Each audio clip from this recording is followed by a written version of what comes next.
murdering his mother. Gregory Ramos has pleaded guilty more than 2 years after detectives say the then 15-year-old strangled his mother to death over a fight. One of the most poignant moments of the hearing came when Gregory's 84-year-old grandmother, who was also the victim's mother, was granted the opportunity to confront him face to face. This moment was a bittersweet reunion, as the older woman expressed her unwavering support for her grandson, despite her deep sense of loss. Even though she lost her daughter, she expressed her hope for Gregory's future and assured him that she would always be there for him. Gregory expressed remorse for his actions and apologized to his family. However, his words did little to alleviate the pain and loss felt by his family. He acknowledged the severity of his actions and admitted that he was not making excuses for himself. Gregory Ramos's chilling beat. Gang, this nigga put on the biggest charade I've seen yet out of all of these niggas. After choking his mom, and then the part is the nigga went to go get a wheelbarrow. She wasn't even like, he could have just I don't know, rescinded, like not really rescinded, but you could have just halted all of that shit, just stopped. Like, Mom, I'm sorry, my mind went through there. I wasn't thinking right, nigga. She probably got your ass some psychiatric help or something. This motherfucker proceeds to say, I gotta get her out of here. What you mean a sense of relief came over his body? That's when a sense of dread should have entered his mind. Because nigga, there's no way I'm getting away with this. Your mom disappeared midnight, and you and her are the only ones that live in that crib. You're cooked. No, honey, I'm home. He stated that despite Carly's actions, he still had a good relationship with her. Bitch, what? This statement shocked the public, as it seemed incomprehensible. Twin, she shot me. It's over. It's over with. And you killed my wife. It's over with. I don't care. I do not care. Now, again, I keep telling y'all, I'm not healed. You understand what I'm saying? My soul is not, you know what I'm saying? I'm not purely purified. Like, I'm not who I really want to be yet. Nigga, there's no fucking way. No shit. I don't care. I don't care, bro. I don't care how much salvation you seek, how much peace you want in your life, nigga. No. There's some things, bro, I'll never get over, bro. Nigga, you shot me and killed my wife. You're done. You don't exist to me, gang. There is no relationship because you're not alive no more. Terry Brandstadt. It might have really been a lost cause, gang. The life sentences of 38 Iowa inmates who had been convicted as juveniles. In November 2014, Swanson was charged with attempted murder while in prison for. Bro, they gotta euthanize. I hate when I'm joking and then a nigga showed me a clip right after me joking in which I should not be joking no more because this is serious. What the fuck?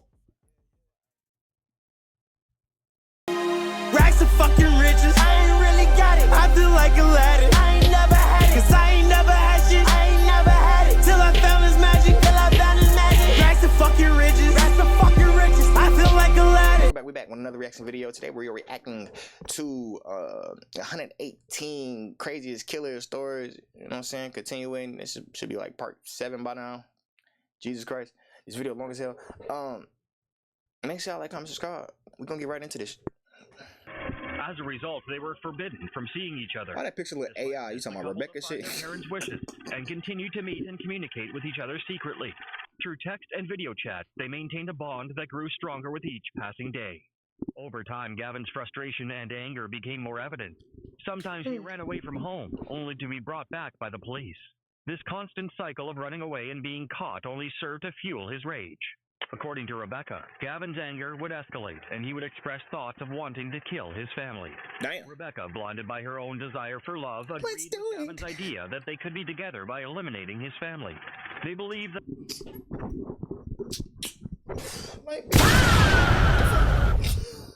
I want to fight. Like, what? Yeah, we can be together. You just gotta get rid of him.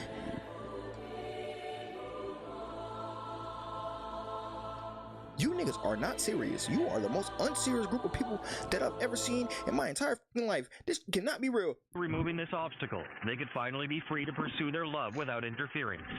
On December 13th, knock off Romeo and Juliet. Rebecca and Gavin had been on a video call. Niggas in goldfish. Gavin revealed to Rebecca that he had a gun and a knife in his possession.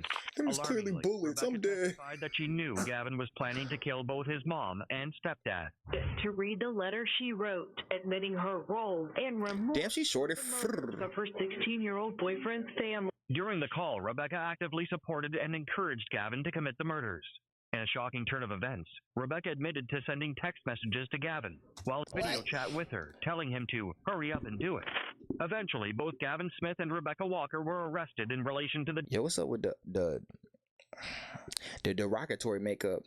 See, I was gonna say you did, but I'm growing. Death of Gavin's stepfather, Dale Long, 37 years old. His mother, Risa Saunders, 39 years old. And his younger half-brothers, Gage Rippler, 12 years old, and Jameson Long. So another familiar sign. Her attorney trying to explain how the 17-year-old who had recently lost her mother was manipulated by she's 17. First-degree murder case is still in juvenile court. Rebecca Walker pled guilty to 4 counts of accessory after so she just small. First-degree murder as part of a plea agreement. In exchange, she received a 10-year sentence. She like 3-2. The fuck? Testimony against Gavin. The prosecution dropped the murder charges against her. What you mean they dropped the murder charges?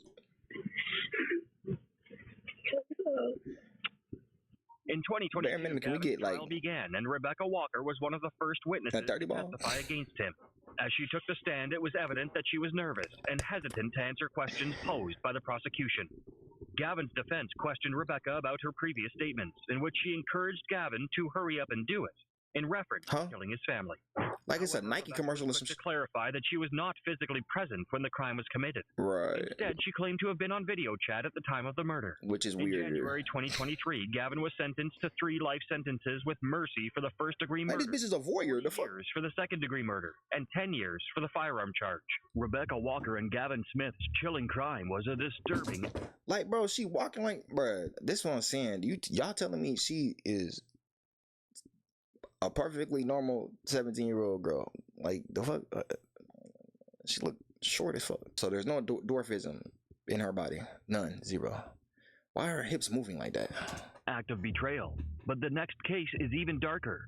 Brian Lee Draper, a teenager. Oh, yeah, it's the weirdos. On God, these niggas weird. On baby, these niggas weird. Reality. Our first victim is going to be Cassie Stoddard. She's going to be alone in a big, dark house out in the middle of nowhere. How perfect can you get? Brian Lee Draper bro, they documented this. High School and bonded closely He's the screen schmurders. Troy Adamczyk. See, Brian and Troy shared a passion for movies and aspirations of pursuing careers in the film industry. This common interest brought them closer, and they often collaborated on creating their videos. On September 22, 2006, Cassie Stoddard, a classmate and friend of Brian and Tony, rest in peace, Cassie, for her aunt and uncle. With their permission, she invited her boyfriend, Matt Beckham, to hang out that night. Did they come Brian and Troy arrived at Cassie's aunt and uncle's house as the night progressed. However, Brian and Troy got up unexpectedly and left, telling Cassie and Matt they were heading to the movie theater. And then they come back. Hello, Cassie. I'm getting you on tape, okay? Say hi, please. Okay, see ya. Little did Cassie know that Brian and Troy, her 2 supposedly trusted friends, had sinister plans in mind. Them is not my mans. Unbeknownst to Cassie, unlocked the basement door, setting the scene for a horrifying turn of events.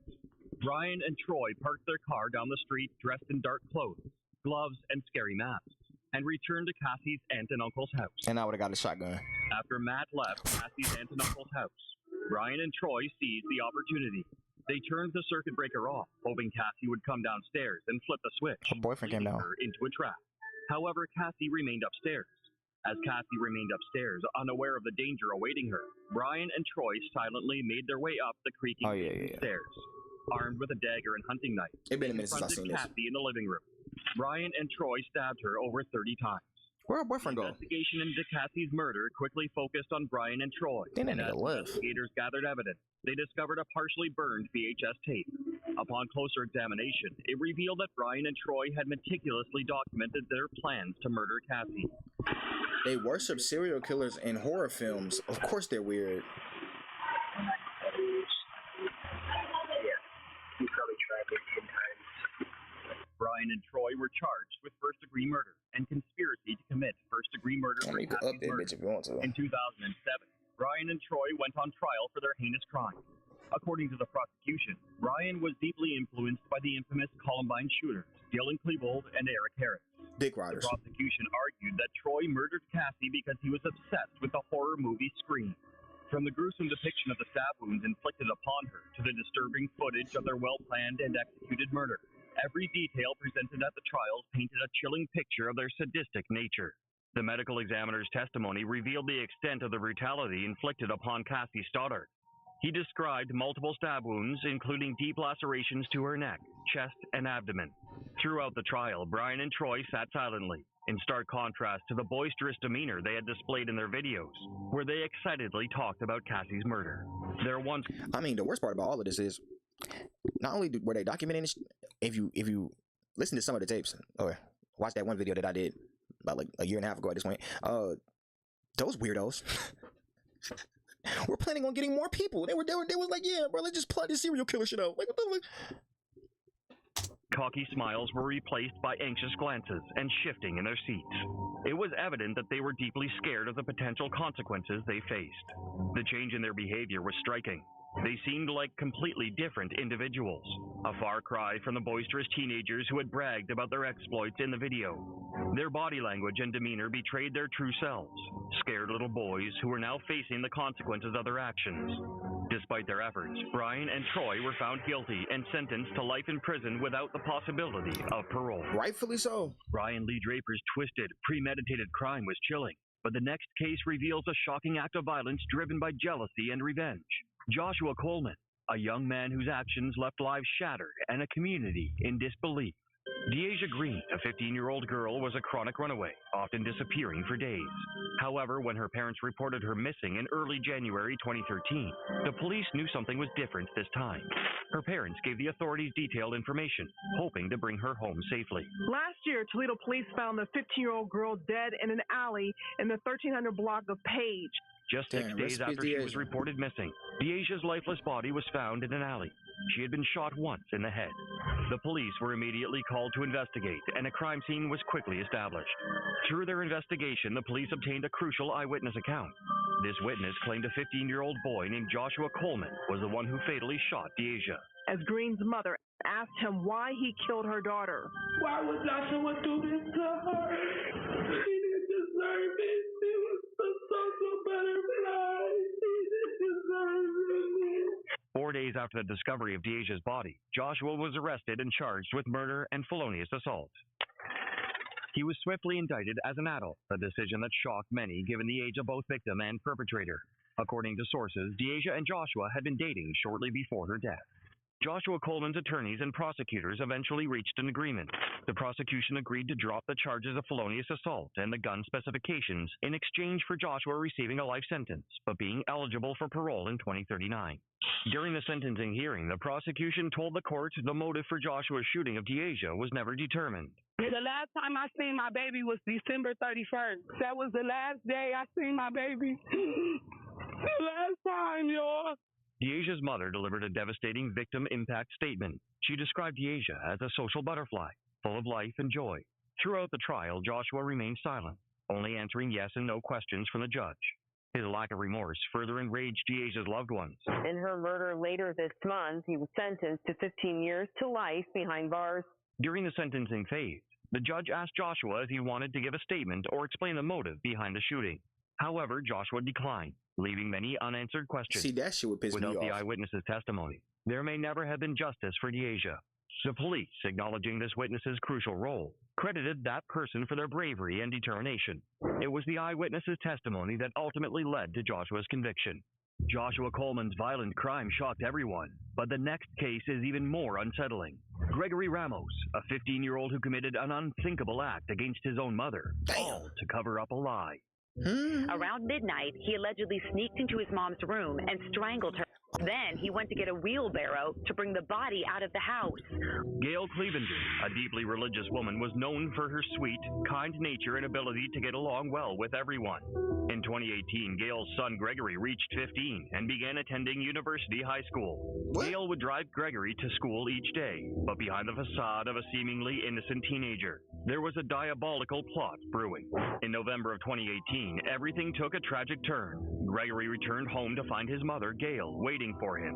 An argument soon began, with Gail expressing her disappointment over a D grade he had received in class. Like any teenager, Gregory ran to his room and slammed the door. However, Gregory was plotting something sinister behind that closed door. At midnight, he emerged from his room and walked towards his mother, who was sound asleep. Gregory placed his hands around Gail's neck and strangled her. Gregory believed that he had successfully killed his mother when he left her bedroom and headed to the backyard. He got a wheelbarrow, thinking it would be the perfect tool to transport the body. As Gregory returned to his mother's bedroom, he found that she was still breathing, leaving him with no choice but to continue his deadly assault. Oh, hell no. Finally, Gregory felt his mother's last breath. Relief washed over him. He cautiously approached the body, confirming for himself that she was no longer alive. Gregory then placed her body in the wheelbarrow and loaded it into the family car. Gregory left DeBerry and headed towards Daytona Beach. However, he quickly realized he had forgotten a shovel and turned around midway through the ride to retrieve it. The fuck? As he returned home, Gregory called two of his friends. Together, they planned to hide electronic and valuable items from Gregory's house to make the scene look like a burglary. After hiding the items, he transported his mother's body to River City Church. There, he buried his mother's body beneath a fire pit. Following these heinous crimes, Gregory calmly went to a Circle K store, where he purchased soda as if nothing had happened. The following morning, Gregory went to school. However, when he returned home, he called 911, reporting a robbery. When the police arrived, Gregory explained that his mother was missing. Bro, that makes no sense. Okay, whatever though. Like, nigga, why would you... So how long has your mom been missing? Why would you just now report a robbery? There's so many things, but go ahead. But her car was still in the driveway. How does that make sense? House because I was looking for her. She's not here. I just got home and my house is completely trashed. Initially, the police believed Gregory's story that he was worried for his mother's safety. However, as the investigation unfolded, the case details raised suspicions and led to the discovery of the tragic truth. As detectives dug deeper, they noticed inconsistencies in Gregory's story. Despite claiming to be a concerned son, there were discrepancies. The detectives grew suspicious of Gregory's involvement in the crime. He called police and claimed there had been a break-in at the house and his mom was missing. This is police body cam video. As the questioning continued, Gregory's statements became more incriminating. He eventually admitted to murdering his mother and implicated his two friends who helped him cover up the crime. Gregory revealed that he... And that's why I wouldn't help this bitch. I mean, besides the fact that it's morally wrong for you to help your friend and you become an accomplice of him, you know, taking his mom out the game. Like, even if you didn't bury the body or see the body or any of that shit, like, nigga, why are we robbing your house? Like, why are we robbing your house, man? Planned and executed the murder with the help of his friends on May 31st, 2019. After Gregory admitted to killing his mother and disposing of her body at the church, investigators headed there, where they uncovered Gail's remains. In addition to uncovering Gail's remains, investigators also seized several items from around the fire pit. A shovel and broom, seemingly used to assist in burying the body, were carefully collected as evidence. Following Gregory's confession and the successful recovery of Gail's remains, the Volusia County Sheriff's Office swiftly moved to bring charges against him. Gregory was arrested and charged with first-degree murder, abuse of a dead body, and tampering with evidence. Despite being 15, Gregory was charged as an adult due to the severity of his crime. Thank you. It's the murder case shocking America. A 15-year-old confesses to strangling his mom over a bad grade. Like, brother, it was a D. You could have brought that shit up. Volusia County Sheriff Mike Chitwood addressed the media, expressing his outrage at Gregory's heinous crime. Sheriff Chitwood called Gregory a soulless individual who believed himself to be the smartest person in the room. According to Sheriff Chitwood, Gregory even went so far as to express his belief that he deserved an award for his skillful performance in reporting his mother missing during a 911 call. In January 2021, Gregory accepted a plea deal and was sentenced to 45 years in prison. During the sentencing hearing, the judge granted Gregory an opportunity for parole after he served 25 years in prison. His attorney expressed hope that Gregory would use his time in prison to reflect upon his actions. He's gonna be 40 when he get out that bitch. Becoming a productive citizen. A Volusia County teen accused of murdering his mother. Gregory Ramos has pleaded guilty more than 2 years after detectives say the then 15-year-old strangled his mother to death over a fight. One of the most poignant moments of the hearing came when Gregory's 84-year-old grandmother, who was also the victim's mother, was granted the opportunity to confront him face to face. This moment was a bittersweet reunion, as the older woman expressed her unwavering support for her grandson, but at the same time, her deep sense of loss.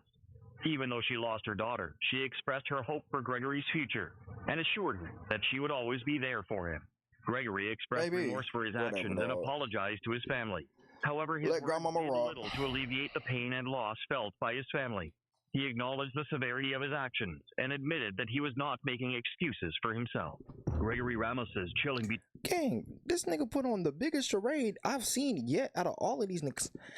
After choking his mom, and then the part is the nigga went to go get a wheelbarrow. She wasn't even like, he could have just I don't know, rescinded, like, not really rescinded, but you could have just halted all of that. You just stopped, like, Mom, I'm sorry, my mind went through there. I wasn't thinking right. Nigga, she probably got your ass some psychiatric help or something. This motherfucker proceeds to say, I gotta get her out of here. What you mean a sense of relief came over his body? That's when a sense of dread should have entered his mind. Cause nigga, there's no way I'm getting away with this.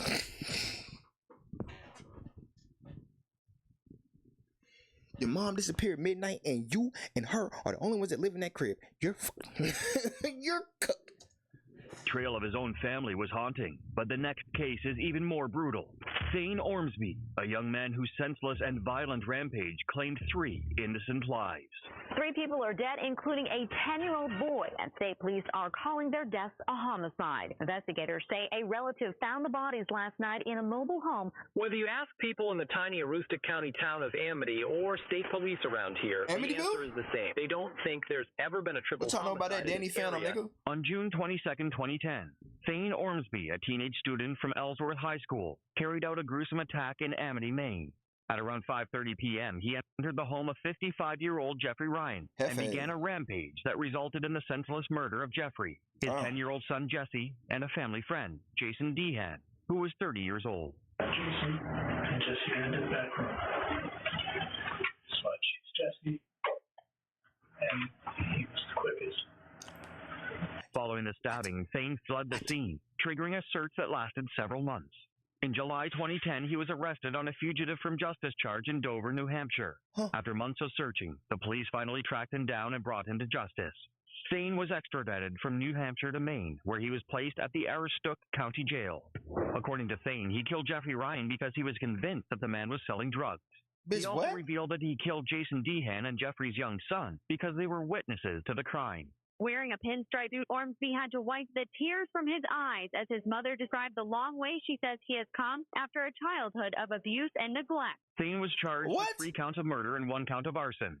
He pleaded not guilty at his arraignment. However, several months later, he entered a second plea, not guilty by reason of insanity. His 10-year-old son... Yeah, I got it. Nah. You killed the little boy and the 35-year-old man because they were witnesses, and you allegedly took Jeffrey out of the game because he sold drugs, allegedly.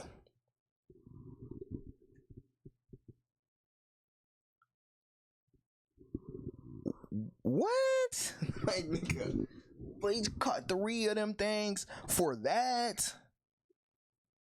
You're fucking crazy. No. Don't plead not guilty back to back. That's just diabolical. The fuck?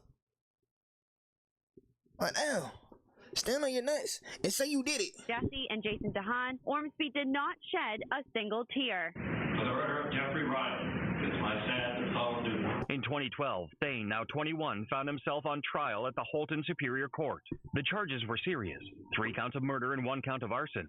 However, Thane's defense team argued that he was insane at the time of the triple homicide.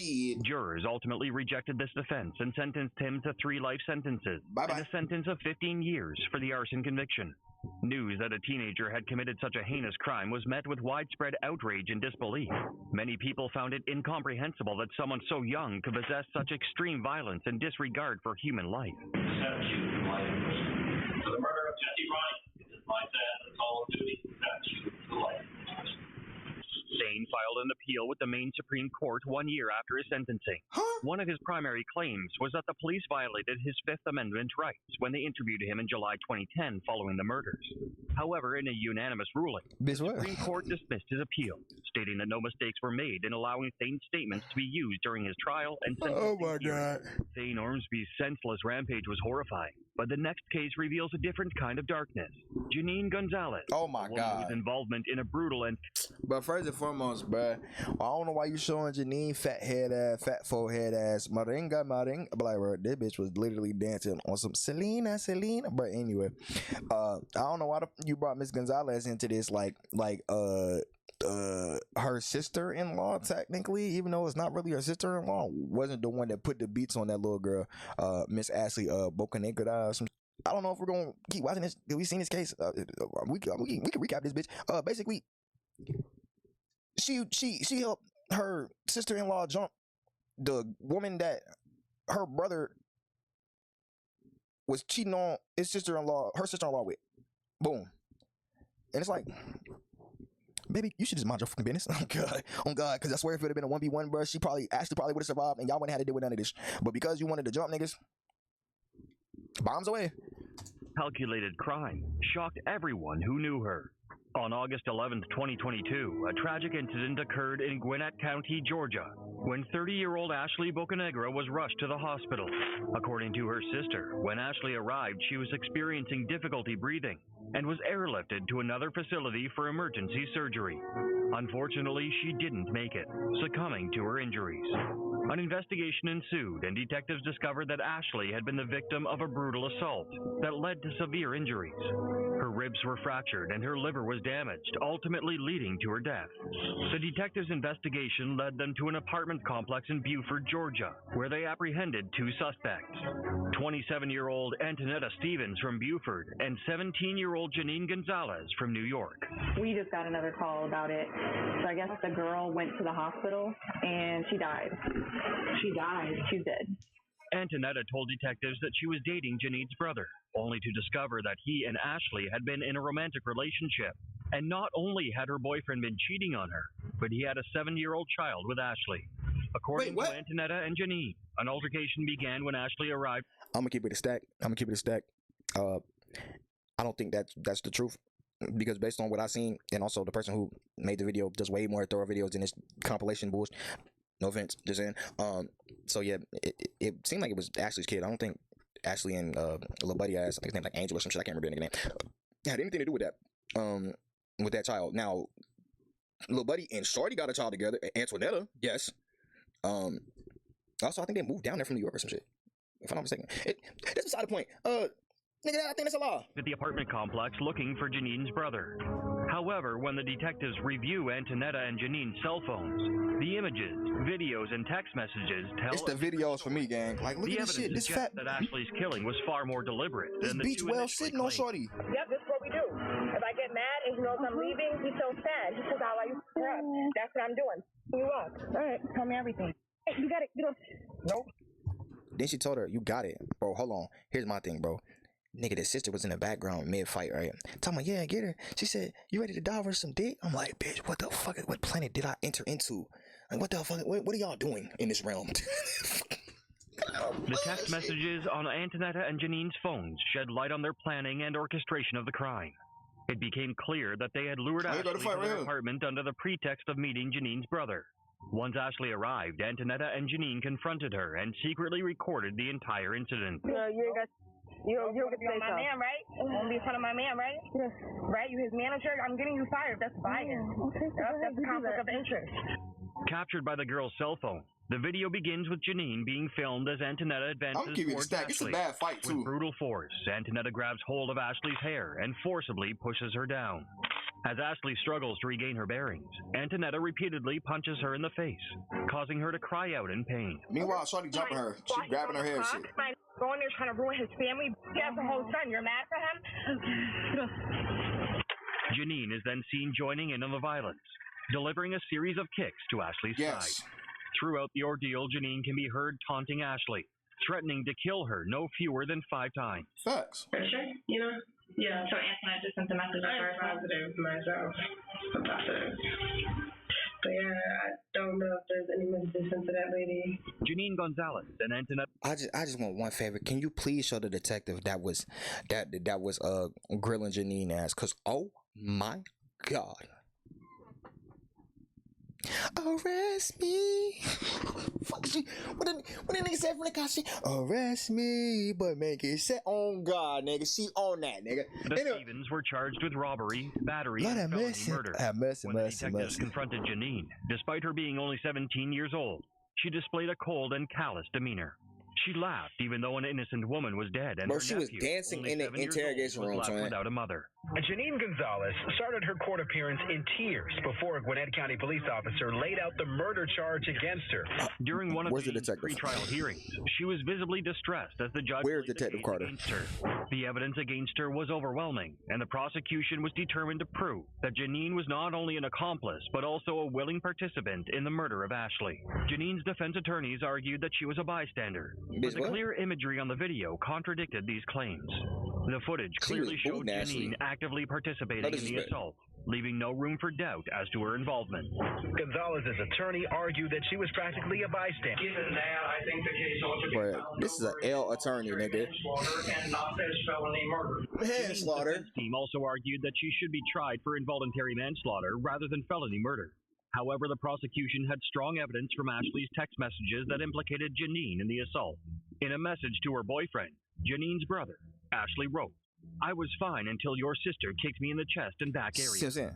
The message provided a crucial link between... I don't know if she was completely fine. I mean, she did get sat on by a woman that outweighed her by at least 100 pounds, respectfully. I'm gonna just tell the truth. Ashley looked very, very tiny. She weighed like 90 pounds, 93 pounds, 102, 106, maybe. Janine and the injuries sustained by Ashley, at least 225. Despite the efforts of Janine's attorney, she bigger than she me. was eventually convicted of voluntary manslaughter and robbery by force. Alongside Antonetta, Janine was sentenced to serve a 20-year sentence in Arundel State Prison. While Janine's crimes were severe, 16-year-old Dylan Shoemaker's are far more chilling. He targeted a defenseless 1-year-old baby, making her actions pale in comparison. Austin Smith was killed last week, just days shy of his 2nd birthday. 10-year-old Dylan Shoemaker is accused of murdering Smith, who would have turned 2. In March 2013, Dylan Shoemaker, a 16-year-old, was babysitting his girlfriend's son, Austin Smith, who was nearly 2 years old. Austin's birthday was just 4 days away, but unfortunately, he would never celebrate his 3rd birthday. According to Austin, he lost his cool with the toddler, leading to a horrific chain of events. Tonight, we get our first look at the 16-year-old who's accused of killing a little boy in Springville. Dating a 16-year-old. Man, stop blaming the victim, nigga. Bro, why is she dating a 16-year-old? Is my brain cooked? Hold on, how old did this say she was? Because what the f are we talking about? Also, rest in peace to her son. Goddamn, that's sad. This nigga's a piece of... But I'm trying to figure out, why are you dating a 16-year-old? Hold on. My brain is fried. I need to go back. I'm sorry. Or more chilling, he targeted a defenseless 1-year-old baby, making her actions pale in comparison. Austin Smith was killed last week, just days shy of his 2nd birthday. 10-year-old Dylan Shoemaker is accused of murdering Smith, who would have turned 2. In March 2013, Dylan Shoemaker, a 16-year-old, was babysitting his girlfriend's son, Austin Smith, who was nearly 2 years old. Austin's birthday was just 4 days away. I ain't say how old his girlfriend was. He would never celebrate his 3rd birthday.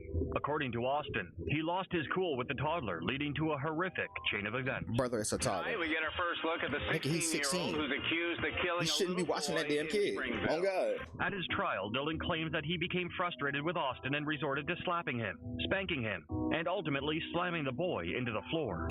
And that's when it went from he's 16, he should be watching the kid, to that nigga shouldn't be watching nobody. He shouldn't watch himself. What the hell bro, Slam, nigga, this is not WWE, WWF, WCW. This ain't none of that shit.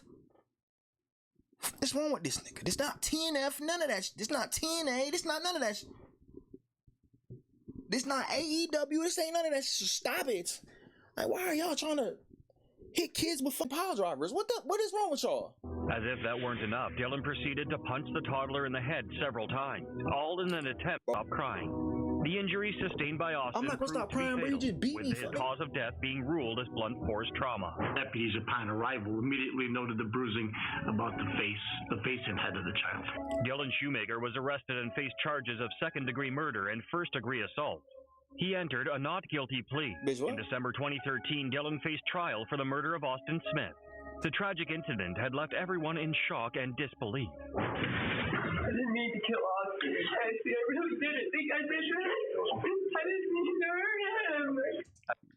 You repeatedly struck a child that was not even, was he about to turn 2?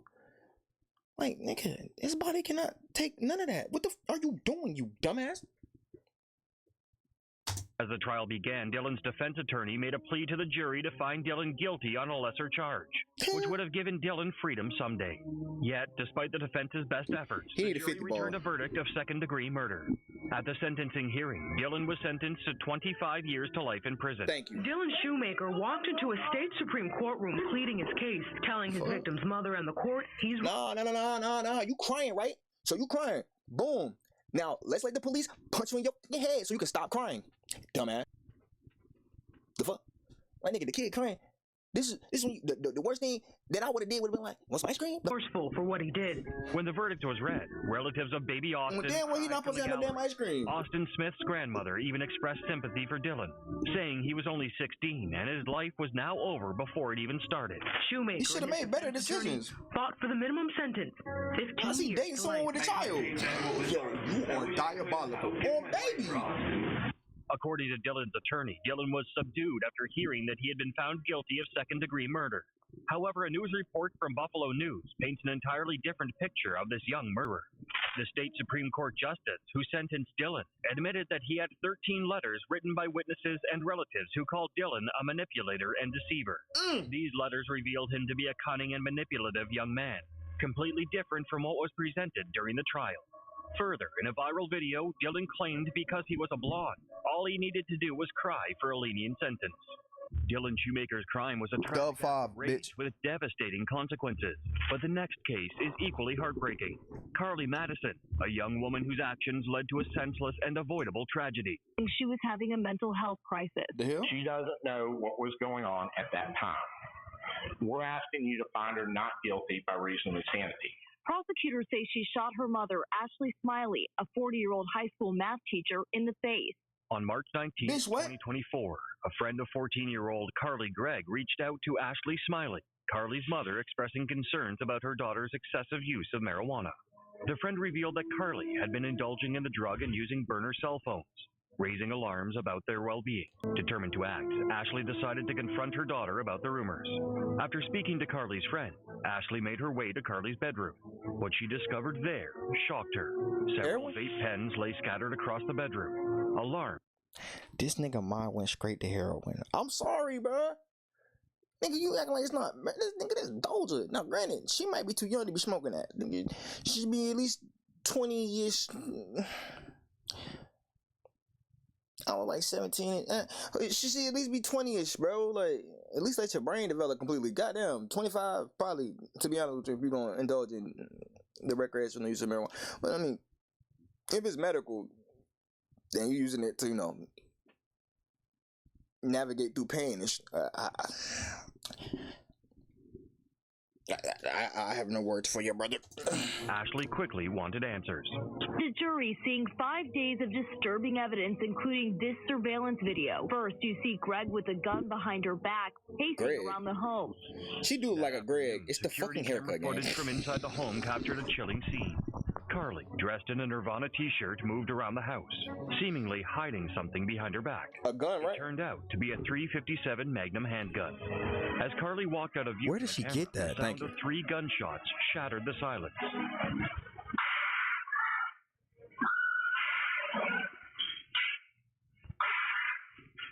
The footage then showed. I'ma keep it a whole stack. Boy, them dogs is not shocked enough for me, bro. Like, nigga, you just heard a fire. You just heard a .357 going off. Dogs' hearing has got to be at least 10 to 100 times stronger than ours. There's no way you just heard a .357 going off and you didn't react. Like, what the was that? Oh God, I'm a dog. I'm running right to that motherfucker. Carly rushing back to the kitchen, where she sat calmly on the stool at the counter. She just put the gun behind her. She took out her phone sitting on a fire friend, asking them to come over because there was an emergency. When Carly's friends I'm not coming over. You can call me a bad friend. You can call me whatever you want. I'm on baby. I'm not coming, nigga. Sometimes you can feel bad, bro. You can feel when the energy off, bro. Like, I'm talking about through the screen, nigga. Something ain't right. I would have called that nigga right immediately. Hey, so what's going on? You need my help? And she would have spilled everything, nigga. I would have threw my phone out the window. I don't know what you talking about. Carly asked them if they had ever seen a dead body. Without further explanation, Carly took them into her mother's bedroom. I'm calling the police. Where Ashley lay lifeless, her face soaked in blood. I'm calling the police. According to this friend, Carly confessed that her stepfather, Heath Smiley, was next on her list. Using her dead mother's phone, Carly, pretending to be her mother, sent a message to Heath. The message read, "When will you be home, honey?" Little did Heath know that this message was a carefully crafted trap. Heath, run. Run. Heath, run. Run. Fucking run, my nigga, run. Her stepfather, Heath Smiley, coming home moments later, Greg also shooting him. When Heath arrived at the front door, Carly ambushed him, shooting her stepfather in the shoulder. Despite the injury, Heath managed to take control of the situation. He overpowered Carly and took the gun away from her, ultimately saving his own life. In a panic, Heath called for help. Police officers fried like a motherfucker, along with paramedics. Shoulder fried rice. Carly was arrested on the spot. As investigators delved into Carly's background, they discovered a diary that shed light on her darkest thoughts. The journal revealed a list of beliefs that painted a chilling picture of Carly's twisted mind. Among these beliefs were statements such as, "There is no God. It's okay." Even if you believe there is no God, gang, there's still consequences for the things that you do. So I don't know what to tell you. Like, what else? Even if you believe that, or you still going to have to pay for the shit you did on earth. Nigga, in fact, if you believe there is no God, bro, why don't you just go ahead and offer yourself to the sky? Like, bro, at any time, you could have just said, you know what, I'm deleting. I'm self-deleting. Like, why are you trying to execute other people? What the fuck? What program is this? To be evil, and there is no need for family. The prosecution offered Carly a 40-year plea deal before her trial. However, she declined the offer. Carly's case quickly gained media attention. She need an 80 ball. Commenced 6 months later, in September 2024. Tonight, a Mississippi teen sentenced to life in prison without parole for murdering her mother and attempting to kill her stepfather. During the trial, the prosecution presented a compelling argument, painting Carly Gregg as a calculating and cold-hearted killer. They alleged that Carly intentionally shot and killed her mother, Ashley, after Ashley discovered her secret marijuana use. The prosecution described Carly as a dangerous young lady who showed no remorse for her actions and planned the attack on her stepfather. We, the jury, sentenced the defendant Carly Mass and Greg to life imprisonment. The defense, on the other hand, presented a different narrative to the court. They claimed that Carly was in the midst of mental health struggles at the time of the crime. A psychiatrist testified that Carly's mood swings were exacerbated by the medication she was taking. This psychiatrist argued that Carly's actions were not premeditated, but were driven by her unstable mental state. According to the psychiatrist, Carly's mental health struggles played a significant role in her violent actions. To support this claim, the defense presented Carly's journal. Ma'am, what medicine? That's the only question I had. Because if the medicine is a marijuana, and that's the reason why she upped it on her Mom Dukes, nigga, I don't ever want to touch that strand. Understand what I'm saying? As evidence, which revealed a young woman in mental turmoil. I need to get some information from you. What is her name again? Carly, C-A-R-L-Y, Carly Madison. During the trial, the prosecution... Like, gang, I just got shot. Thank you. Put me on a gurney and put me in the back of the ambulance. The prosecution presented the body cam footage captured by the police officers at the scene. The video depicted the chaotic aftermath of the murders. As officers arrived at the scene and conducted their investigation, Carly sat at the defense table. She stared intently, her eyes fixed on the screen.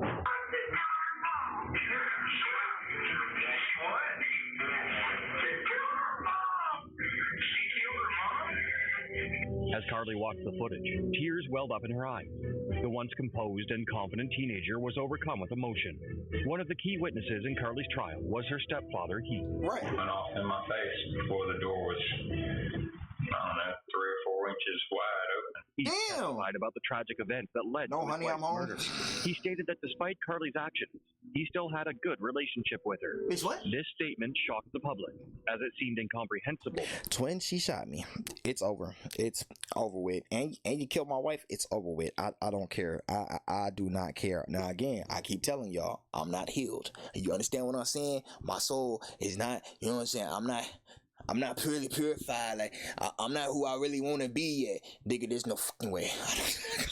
I don't care. I don't care, bro. I don't care how much salvation you seek, how much peace you want in your life, nigga. No.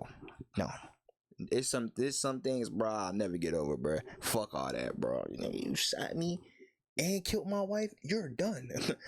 You don't exist to me, gang. There is no relationship because you're not alive no more. But he could maintain a bond with someone who had shot him and taken the life of his wife. Well, hell In their no. closing argument, the prosecution reminded the jury that Carly knew the difference between right and wrong when she committed the murder. After careful consideration, the jury deliberated for less than 2 hours before delivering their verdict.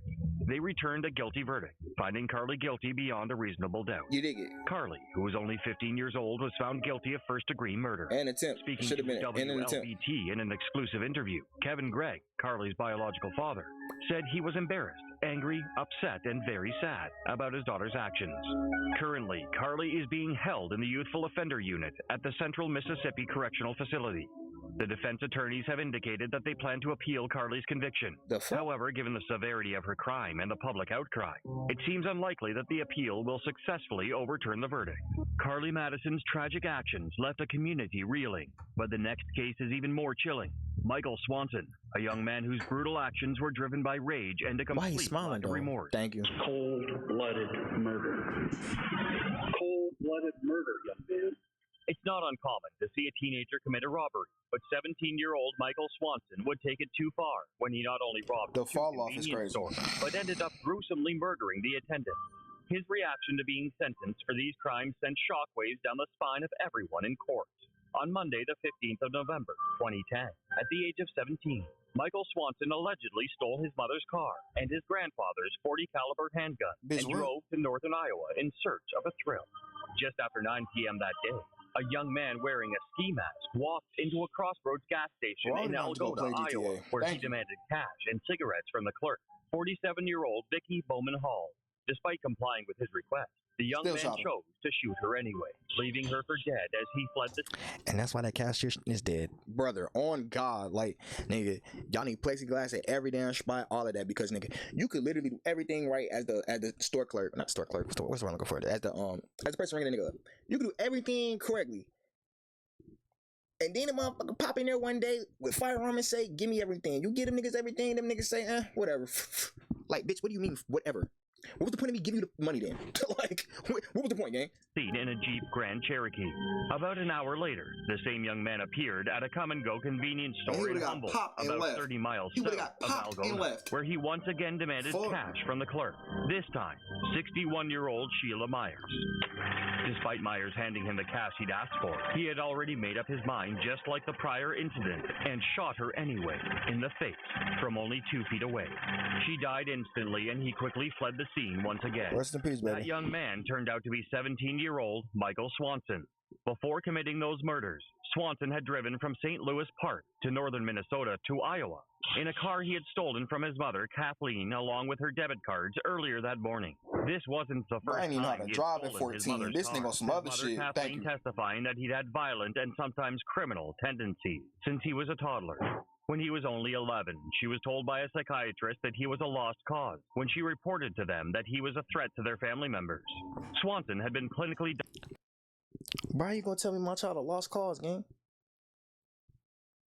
Facts. Then again, he doing some lost cause right now. The nigga is doing some lost cause. Fuck. I'm just saying though.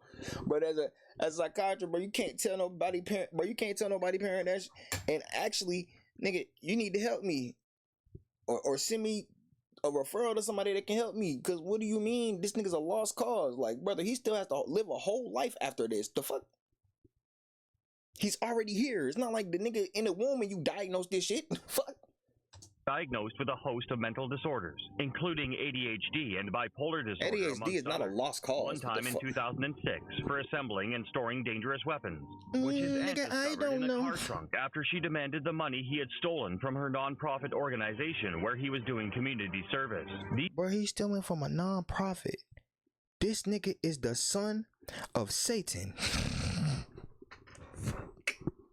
This nigga is Hellboy on wheels. What the fuck? These dangerous behaviors were a well-known ticking time bomb that would eventually lead Swanson to his downfall. During the second murder, police had received reports of the first from witnesses and began tracing the trail to Swanson. Swanson had managed to get to a McDonald's in Webster City, about 60 miles. And then he shot that up too. Before he was caught and arrested. Thank God. The police officers also recovered the stolen money and cigarettes, as well as the handgun he used in perpetrating the murders. When interrogated over the murders, Swanson told the police that he shot them so they wouldn't be able to call police. Bro, is that a Coca-Cola and some McDonald's? Bro, I'm pissed, but go ahead. Or identify him. During his prosecution, Swanson showed no remorse over his actions, as he confessed there was a deliberate attempt to murder Myers. Swanson was eventually charged with 2 counts of first-degree murder and 2 counts of robbery. At his first hearing over the murder of Myers in June 2011, the jury reached a quick verdict and Swanson was found guilty of both charges, after which he flipped off the TV cameras. At his second trial that July, he was also found guilty of the robbery and murder of Bowman Hall. For his role in the murders of Myers kick that nigga in his esophagus, then 18-year-old Swanson was handed 2 life sentences without the eligibility of parole. During his sentencing, Swanson could be seen smiling and laughing as his verdict was read. That's why he would have got kicked in his esophagus. And your counsel wants us to believe that you lack the capacity, that you were insane. Jillian, the daughter of Bowman Hall, confronted Swanson in an emotional statement, calling him a weak coward. My mom was not only completely 100% innocent, but she was also a defenseless woman when you came in with that gun. Johnson reportedly told us that I think he's just deranged. Like, this is what I'm saying. Because it gets to a point where it's a power play in this nigga mind, probably. Like, oh, I got all this power over somebody's life. But then, nigga, once you say, I'm just gonna kill that person, like, nigga, what the fuck? What, nigga, does that give him like relief, or does he feel like jubilant for that shit? I'm confused. Like, I don't even want to know what's going through his mind, bro, because then the nigga mind gonna be like, I can rationalize that, nigga. No. No. Like, I don't care how good at compartmentalizing I am, bro. No, I'm not about to be like, well, in this instance, fuck out of here, nigga. This nigga's crazy. Like, bro, what the that fuck? he'd been fascinated by murder and committing acts of violence since he was 13. Yo! And intended to wait until he was 18 so he could kill his parents, who he had planned to be his first victim. Brother, what? In 2013, Swanson's sentence was revised to 60 years before parole eligibility by the governor of Iowa, Terry Branstad. It might have really been a lost cause, man. The life sentences of 38 so Iowa inmates who had been convicted as juveniles. In November 2014, Swanson was charged with attempted murder while in prison. I hate when I'm joking and then a nigga show me a clip right after me joking in which I should not be joking no more because this is serious. What the fuck? Boy, you already got sentenced to a 60 ball. You said, bro, I'm about to take this man with me. Huh? Boy, you better put him down for we shoot too. Attacking a fellow inmate with a knife. He was convicted of this charge in 2015 and sentenced to an additional 25 years in prison. He will be eligible for parole in 2089 at the age of 96. Well, I'm gonna be dead by then. What the hell? Killing crime shocked many, but the next case is just as unsettling. William Riley Gall, a young man whose jealousy turned deadly, leading to a brutal and senseless murder. Almost all murders are senseless. Also, what was I about to say? If it's over jealousy, it's definitely a senseless murder. I don't give a what it is. I don't give that. But you can't justify it to me. You just can't. Oh, they cheated. Oh, he cheated. Oh, they're cheating. Oh, fuck. Okay. You're gonna have to deal with the fact you got cheated on game, but nigga, it's some whole other left shit going on when your brain goes to you have to lose your life, bro. What? Like, who's the narrator in you niggas' heads? What the fuck? It's Friday night. The lights. The band. Emma Walker was a Central High School teenager known for her compassionate nature and kind heart.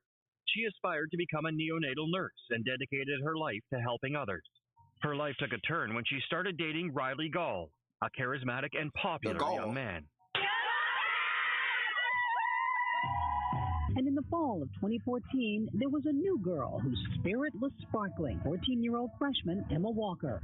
Initially, oh my God, the Hawks are fifth seed. Seemed to be filled with promise and joy.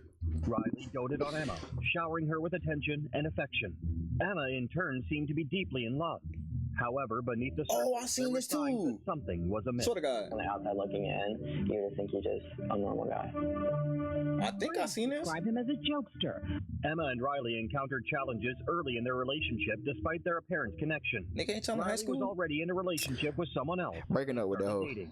However, he promised Emma he would end things with his girlfriend and be with her exclusively. However, he never followed. Baby girl. That is the oldest trick in the book. It's no way females are still falling for that. Yeah, I'm about to break up with my girl and get with you. No, I'm about to hit both of y'all. What the I'm clearly not a good person. What the fuck? Like, I'm clearly a liar. What the fuck? This promise. I'm not talking about me. I'm talking about prom with his girlfriend. Y'all get it. We were happy for her that she found someone that she really liked. Y'all are stupid too. Media splashed with pictures of the perfect pair. As time went on, Like, a man, he controlling just side throwing to that Riley shit. began to surface. He grew intolerant of Emma spending time with boys who were not him, and imposed strict rules on what she was allowed to do. Twin, you literally had a whole other girlfriend. See, and that be the other thing. Bro, them niggas be overly hypocritical. Like, gang, you are literally cheating on me actively. Like, you have a whole nother girlfriend, and you talking about, oh yeah, you spending time with other niggas. Like, your point? Like, I don't see niggas point when they do that shit. What is the point of you saying that, and you still got a whole nother girlfriend on the side? You bum ass nigga. But, and even if you didn't, bro, don't get me wrong, bro. It be a point where some people be playing on other people's insecurities and all that.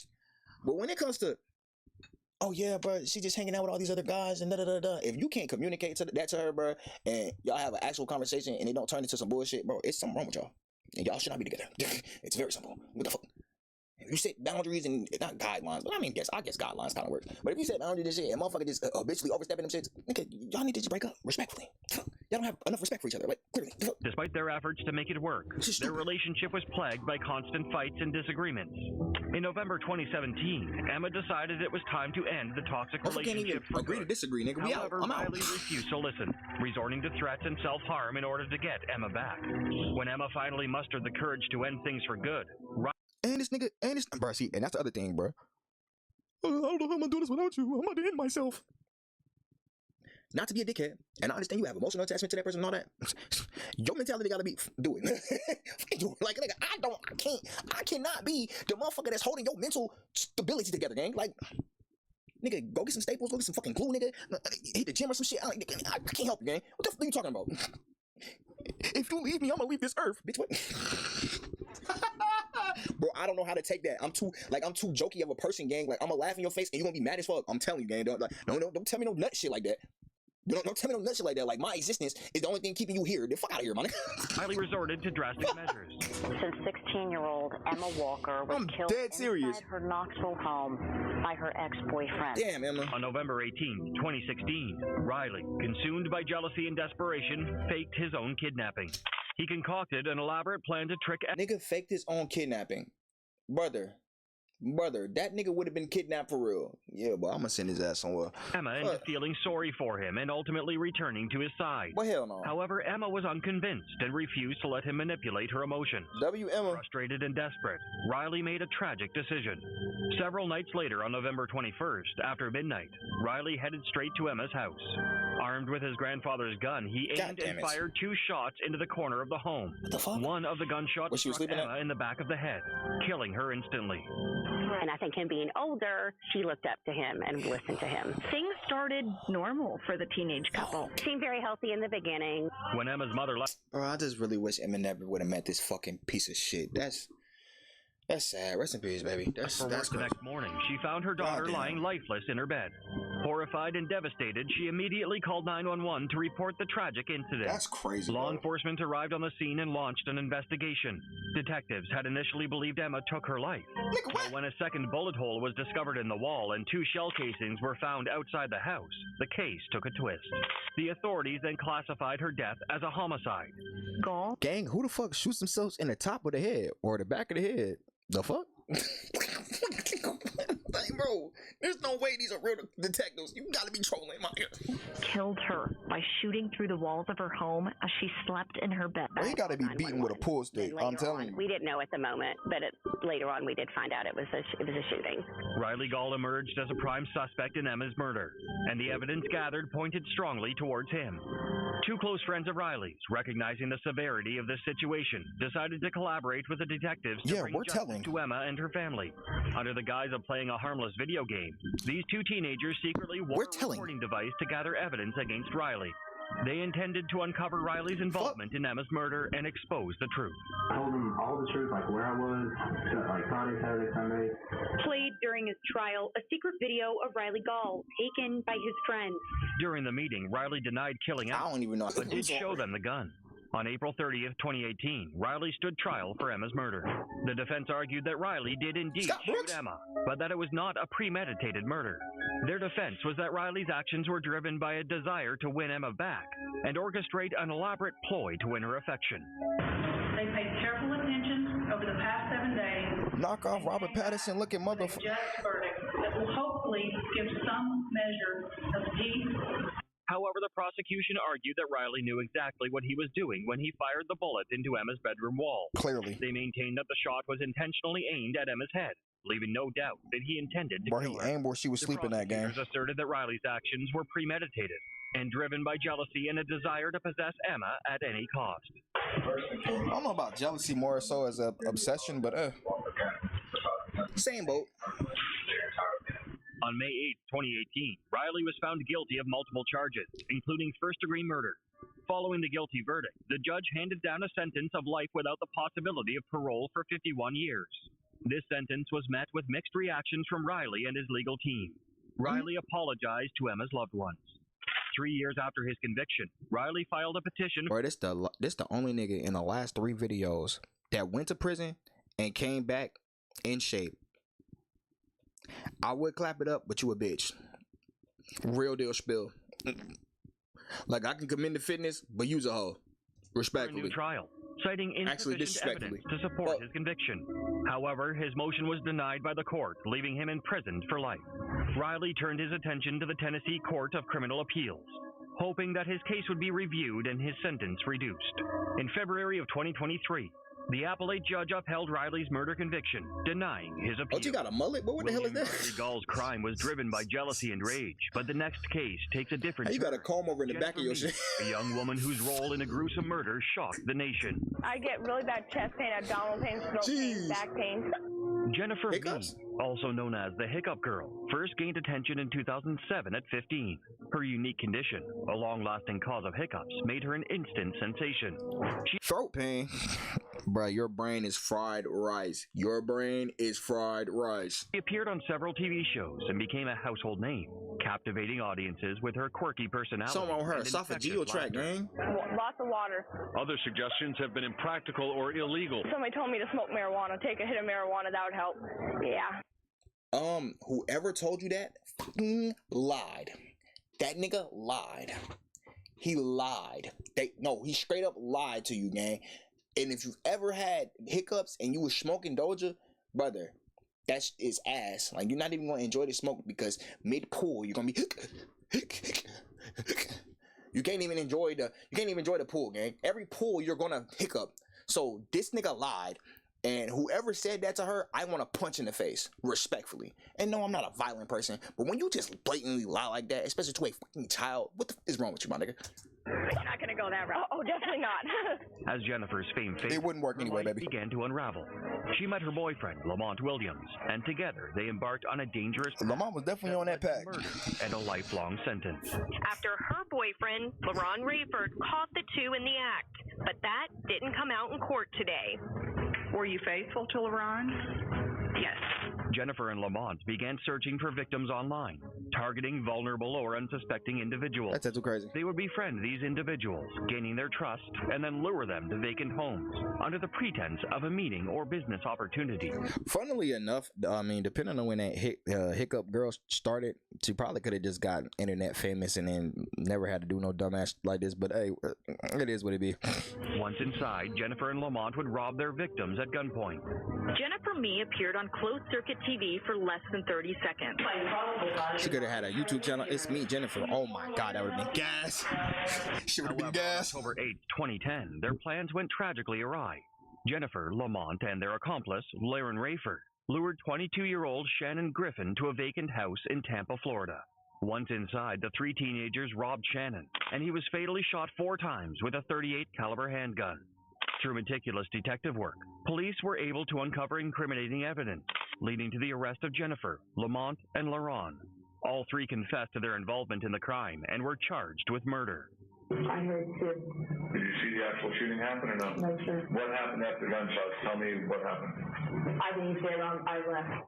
During Jennifer's trial, the prosecution played a recording from a jailhouse phone call between Jennifer and her mother, where Jennifer admitted she did not physically kill anyone. Oh, okay. She set up the situation. However, experts testified if you're the mastermind, you need the same time. On the victim's shirt.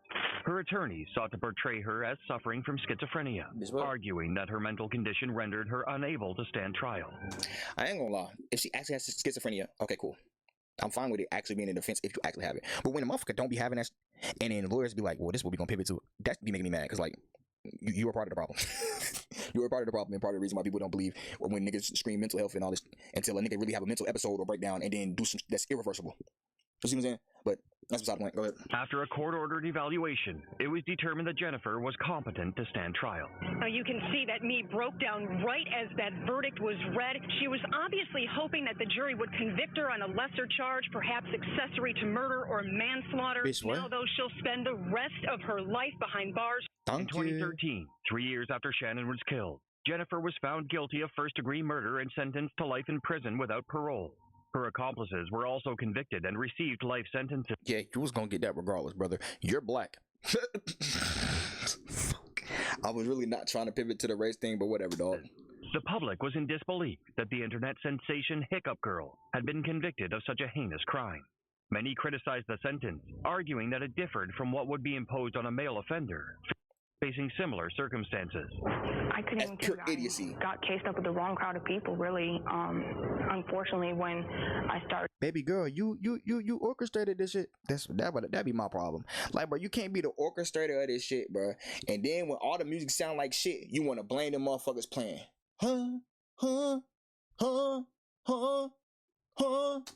Experimenting with drugs, I just felt like I was invincible to everything. Jennifer sought a new trial following the conviction, but her appeal was denied. Telling you, marijuana ain't never made me feel invincible. Y'all are on heroin. The ruling solidified Jennifer's fate, leaving her to serve a life sentence in a correctional facility. That is the end of the video. Make sure y'all like, comment, subscribe, share the video. Unfortunately, we probably gonna be continuing with the black man about to get incarcerated for some nuttery that most likely he put himself into. But it is what it is. Just like, bro, there are consequences to your actions. I'll catch y'all on the next one. Stay safe, y'all. I can taste the power. Put you on this power. If you don't believe it. You don't believe it. You don't I can see the future. I can see the future. I can taste this power. Put you on this power. Put you on this power. Acting like you know me. You don't know nothing.